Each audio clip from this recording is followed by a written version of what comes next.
Calaroga Shark Media.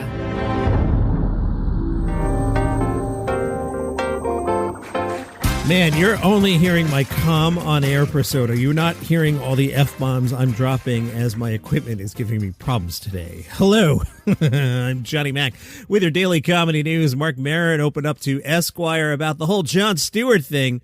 Maron said, when I was coming up, he was a smart, cute Jewish guy.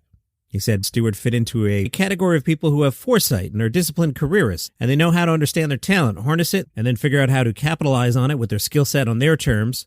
Maron said he himself never had any control over my talent. As a younger person in the industry, that led him to resent Jon Stewartj's success. Jon Stewartj hosted the Comedy Central show Short Attention Span Theater. When Stewartj left that gig, Marc Maron took it over. That show was canceled shortly thereafter. Maron said, I was just all in and demanding a place in this world of comedy. So throughout my early career, Jon, he was roughly my age. He was just everywhere.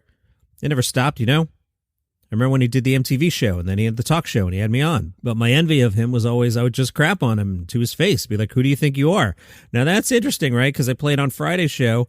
Both Marc Maron and Andrew Schulz said that about Marc Maron. So that's interesting. Now, Marc Maron is saying that about Marc Maron. Maron continued. It was just consuming because I couldn't get throughout a week without him being on the cover of a magazine. And for some reason, I saw it as if I could only have my crap together, I could be more like that guy. Maron says back then he was constantly comparing himself to Jon Stewartj. I think I was definitely gunning for something else. I don't think I got into comedy to be an entertainer or have a job as a talk show host or anything. He was asked, all right, why did you get into it then? Maron said, to hold my space and speak my mind. But I loved comedy. And I thought, I could do that in comedy. I saw it as a sort of noble undertaking. The only rules of comedy, the only text is you should be funny. But outside of that, you can do whatever you really want on the stage. You get the range. I was annoying to him. Eventually he was like, I don't need to take this from you, and screw Maron, but I get it. Ahead of the No Kings rallies, Joe Rogan claimed that protesters across the country were either losers, actors paid by liberal billionaire George Soros, or undercover federal agents.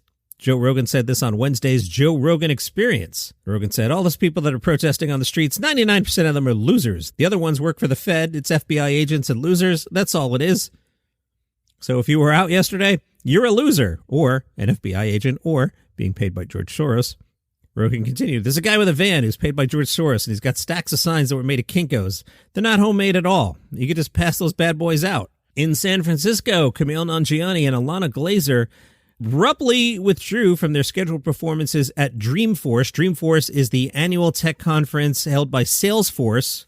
Salesforce announced on Thursday that due to unforeseen circumstances, Kumail Nanjiani and Ilana Glazer are no longer able to perform. They did not elaborate. They had been scheduled to headline the closing day festivities of the three-day event, which drew 45,000 attendees to the Moscone Center in San Fran.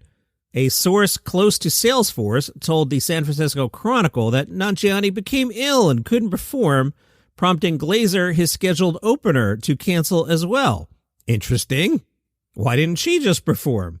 Well, some people think it's because hours earlier, venture capitalist Ron Conway had resigned from the Salesforce Foundation board. Why did he resign? He said that the values of the CEO were no longer aligned. The CEO had expressed support for a notable politician who wanted the National Guard to be deployed to San Francisco. You know, that guy? I'm trying not to be political here. They keep making me do it. So the board guy's upset with the CEO guy, and Kumail Nanjiani happened to get sick, and Ilana Glazer happened to decide she wouldn't perform because the headliner wasn't coming. Neither Nanjiani nor Glazer has addressed the reasons for their cancellations. Salesforce replaced both of them with David Spade. The San Francisco Standard, while neither performer has publicly criticized the CEO or Salesforce, they've both been outspoken about unfair labor practices in the entertainment industry, anti-immigration rhetoric, and the Israel-Palestine conflict. The Standard adds that Origin Public Relations, which represents both Nanjiani and Glazer, did not respond to requests for comments. Metallica did perform on Wednesday, and you may recall last year at the same conference, John Mulaney was your headliner. Here's a story that I've bounced about 30 times in these last 3 weeks. I don't know if you heard, there was Kimmelgate and then the Riyadh Comedy Festival. I never got to talk to you about David Letterman reacting to Colbertgate. Vulture asked Letterman how he felt about CBS essentially flushing away something you created, and Dave said, well, before we discuss something we started and created, I'm not sure that's accurate in my case. I remember Jack Rollins, who was my manager forever, one day saying to me, David, it's like a paper cup. You have a drink of water, then you crumple it up and throw it away. And everything Jack provided for me in my life, that's the silly thing that stuck with me. Try to hang on to that. Everything changes. There's a time and place for everything. So it didn't even dawn on me when Steven announced that he was being taken off the air that the whole franchise was gone. The more I thought of it, clearly was mishandled. It clearly was not always bleeding money. There are ways to make money. There are ways to hide money. I mean, I spent most of my life hiding my money in Panama, you know. We all know that. CBS could have figured that out. And to unload him after they made a deal with the administration for 60 minutes, it smelled bad. Let's just take them at their word. No, it didn't smell bad. We're losing money. Okay, but find a way to make it not smell bad. It just looked ridiculous. But it's no surprise. I remember Jay Leno used to say to me when we were going head-to-head, nah, there's plenty of room. There's room for both of us. And I kept thinking, well, no, there's not room for both of us. Then suddenly there were 3 shows and maybe more. But as we're seeing now, there really isn't much room left for anybody. The format will always exist, just perhaps not on network TV any longer, because it's dirt cheap to produce compared to primetime programmings and half-hour comedies and such. Out today on the 800-Pound Gorilla YouTube channel, it's the Best of Hidden America with Jonah Ray. Adam Sandler was seen at the University of Kentucky.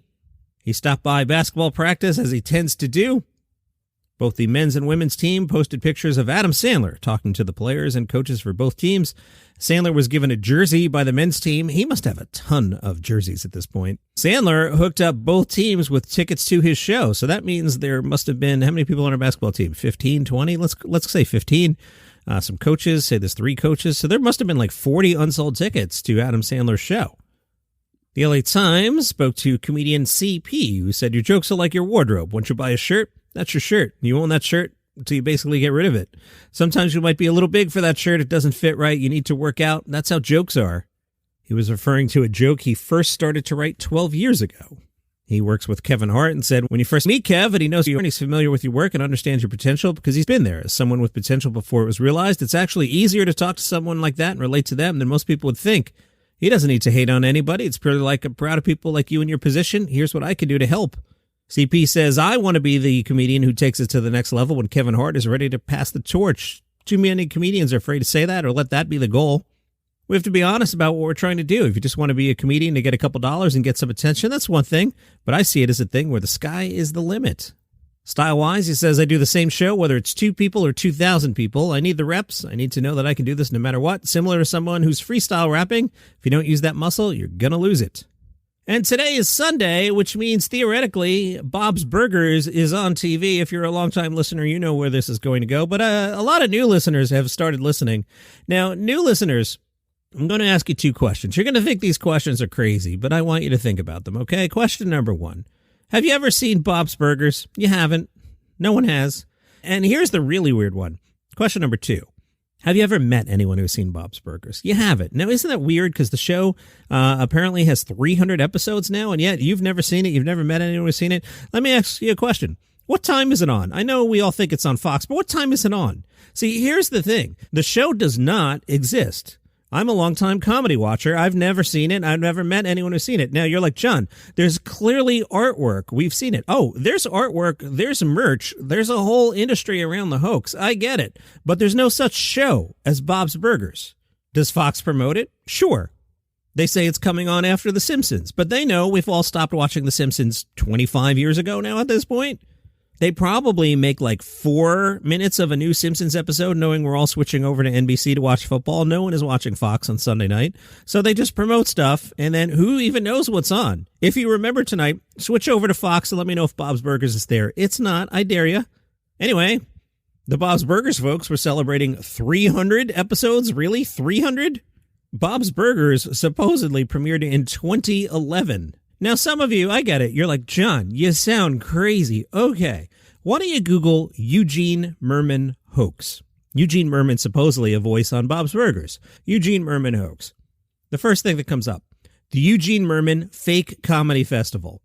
Then I get an AI overview saying the Eugene Merman hoax likely refers to a series of social media posts where Eugene Merman playfully discusses various hoaxes or conspiracies. So he's a prankster. Why don't you Google Kristen Schaal?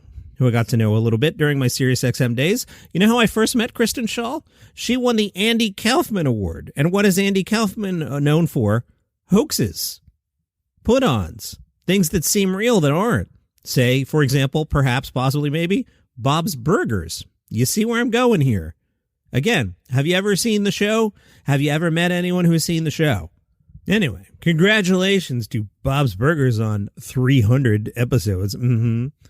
This was actually episode 1 million of this podcast, so thank you for listening, and I will see you tomorrow.